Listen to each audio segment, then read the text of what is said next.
Sveiki, aš esu Nerijus Neimantas, važiuoju 4 numeriu.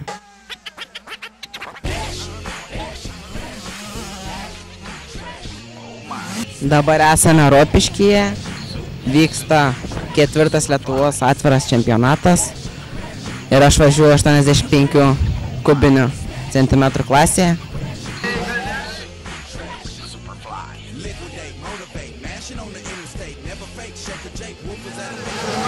Pirmam važiavime startas gan gerai pasisekė, išvažiavau iš starto antras, paskui Arminą Jaskonį, bet paskui praleidau Tomą Šileiką ir buvau trečias.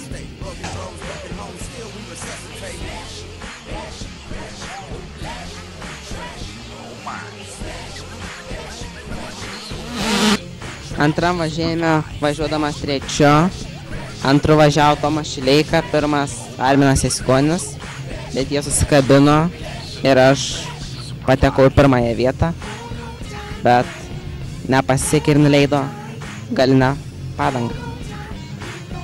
Ir baigiau 4. Vienas paskutinis ratas, tinginiai, čia ne tinginiai, bet... Šios dienos rezultatuose galėjau baigti antroje vietoje, bet, kaip sakiau, antrame važiavime pavedė techniką ir gavausi 4. Dabar galutinėje čempionato rezultatuose esu 4. Gražus šuolis! Gražus šuolis Saimonas Vespenderis! Galutinėje taškų lentelėje po tiek pat taškų turime su Saimonu Vespenderiu po 137 taškus. Stengsiuos paskutinėme etape Rokiškyje, 5-ajame etape, pabaigti kuo geriau ir būti trečias bendroje įskaitoje, o gal ir geriau.